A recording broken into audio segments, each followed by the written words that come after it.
About 20 years ago, 2004, I saw a guy. I went to go see Steve Hogg. If you don't know who Steve Hogg is, was Sydney based, now he's in Canberra, and I would put him as the foremost authority on bicycle fit, in my opinion, in my experience. Everyone I've ever sent him has only had good experiences. Steve is, we're commenting that we don't just follow the mainstream. All right, we go, how can things be better? Okay, Steve introduced me to midfoot cleat position.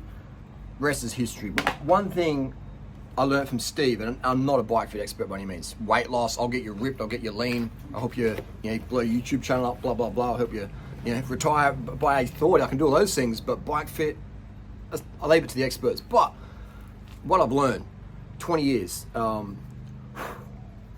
if you have neck pain, all right, this is a 27 two-seat Pro. It's just really my favorite design because it's just so easy to move up and down and just, fore and aft, and you get offsets and you can rotate them around like that, no worries,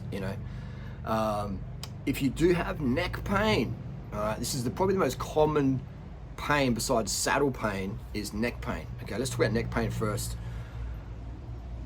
If your saddle, all right, this saddle wants to be sort of like that. This one's got a bit of a curve in it. I recommend flat saddles. This is Specialized Power. A lot of people really like it. I can tolerate it. It's not too bad. But how this saddle would be better for me is if it was flat. But the Specialized Power saddle is designed to be a bit, you're sort of pointing down a little bit, flat spot here, but you're pushing, your weight's going forward, all right? That's fantastic if you're a lightweight rider, super conditioned, very skinny up top, like perfect cyclist sort of physique, and you're pushing heavy watts. You're just always on the gas, just pushing. And then that way your weight's not as much over the front of the bike because your legs are pushing the watts.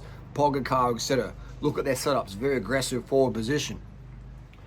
I can ride that position if I'm conditioned for it, otherwise it's going to give me a lot of neck and back pain, okay?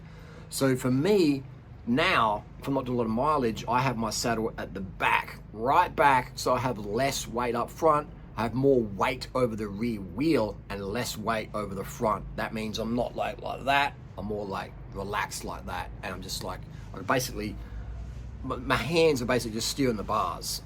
And if I'm doing time trials and stuff like that up hills, that feels a bit too relaxed, and I like to be more over the bottom bracket. But again, now we're going to be incorporating our neck and trapezius, and that's going to, create some rigidity in myself because I'm not conditioned for it. I'm not doing big miles like I used to. But it's still vascular as fuck, aren't we? We're still vascular. Super low body fat. That's all about nutrition, okay? Keep the shirt on, Harley. Keep the shirt on. But anyway, so if you have neck pain, please experiment. Put your seat down, level it so it's flat, like that, all right? And put it right back, okay? Now, if your seat goes back, it's generally going to go down. If you put your seat back 3 mil, generally with a 73-degree seat angle, it's going to go down 1 mil, all right? So slam your seat back, lower it, and then see if that takes the weight off the bars, and it will, and that will take the weight off your neck and shoulders and give you relief. Some people might say, oh, but you'll get speed wobbles. Maybe, I don't know. We all have our opinions, all right? We all have our opinions, and that's okay. But just do the experiment yourself. I've never personally had speed wobbles from slamming my seat all the way back, okay, and having a short stem.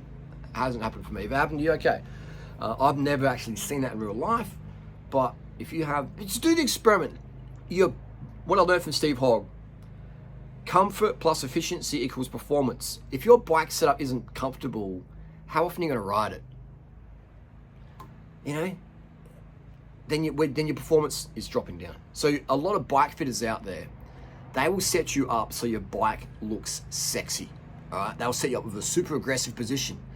Because then you put it on Instagram. Oh, my bike looks like a pro bike. Seats high, bars are slammed, slamthatstem.com, blah blah blah. But good luck riding that with comfort. Good luck riding out with any neck injuries. Are we getting neck injuries from slam positions?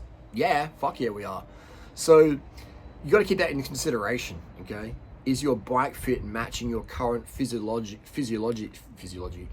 Is it matching your current physiology? Is it matching your current flexibility? Okay? A lot of people can't even touch their toes from a standing position. I've got pretty good flexibility.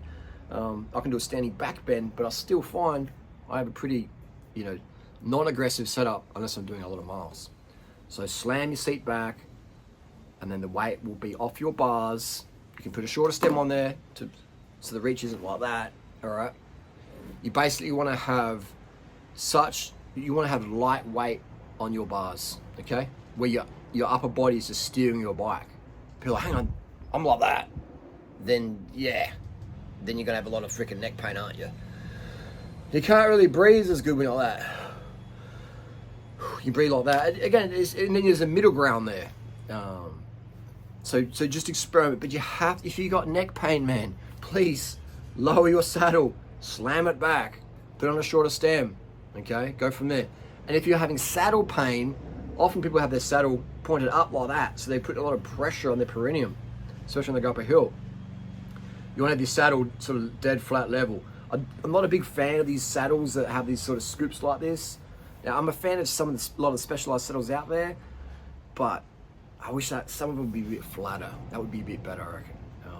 But if you're an aggressive racer, this power saddle can be very, very good for you. But if you've got neck pain, I don't find the power saddle really works for a lot of people. Again, I'm not a bike fit expert. I'm just a guy who talks to thousands of riders, and I'm observing. And I'll talk to anyone out there. All right, probably talk to your mum. All right, or last night anyway. You know what I mean? Like, I'll talk to anyone out there because I love to learn and I love to observe. I'm the guy on the bunch ride who'll point out, hey, your drink bottle's loose. Oh, your left cleat, your heel's out like that. Or your seat, put it up a bit. Oh, it's pointing it down too much. No wonder your neck's sore. Because I like it when people give me feedback. I like to learn, so I like to teach other people as well. If you've got neck pain, slam that seat all the way back, lower it, and then go from there. But again, I don't like how it makes my bike look. It's so funny. It's like there's people out there who don't want to be overweight, but then their bike fit is so poor, even though they've splashed cash for it.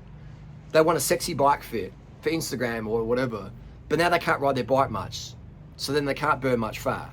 And it's like, what's your goal? I like being ripped and vascular. I'm too ripped for a lot of people, but I like the feeling of high level of fitness and body functionality. So I ride a bike that lets me do that, okay? My bike setup, for some people, is very aggressive. For some people, it's not very aggressive, okay? I ride midfoot cleat because I like how low I can get my seat, and it just feels way more logical and natural. Again, that's me. Do the experiment. Let your body decide. And have a deep dive on Steve Hogg, his website, and some of the people Steve Hogg recommends. That's a little quick video, 8 minutes. We're blabbing on. So if you've got saddle pain, try a different saddle, but also look at your angle. Because if your saddle's pointed, a lot of people, their saddle slips and it's angled like that. All right, it's angled like that, so they get a mad amount of rub. Or the saddle's angled like that, so now they're sliding off the saddle and they're using the upper body, like this person I was speaking to today, like that. Oh my God, I can feel that in my traps already. You know what I mean? It's a good upper body workout though, But again, too much and you're going to have some tension in there, and then you grab your phone, you got a phone down here, and then you got tech neck, you bend it down here, you got this hyperflexion of your neck down here, in extension and all that sort of stuff, flexion extension. And then you come get your little traction machines like this, silence the lambs, your style, and help you elongate your neck. Anyway, that's another video. People just if you're in pain on the bike, there are solutions. A bicycle's never 100% pain free. It's always a little bit of niggling, something going. It's a tiny little bit. All right. We're not designed to ride bikes, but bikes can be designed for us, and we can get pretty good comfort on a bike. All right. So it's never like 100% perfect, but it can be like, I'd say 95 to 99% perfect bike fit, and it's going to vary all the time. It's going to vary. What if you wake up with a stiff neck, all right? Then the bike fit you've normally had won't be accommodating for that. So you have to learn not to put all the responsibility on the bike fit. Well, I had a bike fit 6 months ago, and then I've traveled with my bike, and I pulled my seat in and out, and I don't even know where the seat was, and my cleats are probably stiff. And I did a bike fit. It cost me like $1,000 or $500. I did a bike fit. Should be fine, shouldn't it? You don't want to just go and do a bike fit. You want to ask them, why did we change that? Blah, blah, blah. You want to learn how to fit yourself. So then when you do have an issue, you can go, oh, so sore neck, too much weight on the bars, put the seat back, shorten the stem. Do I get speed wobbles? Well, someone might tell you that, and I've never seen it, but maybe someone did have speed wobbles. Okay, was their front tire flat, or who knows?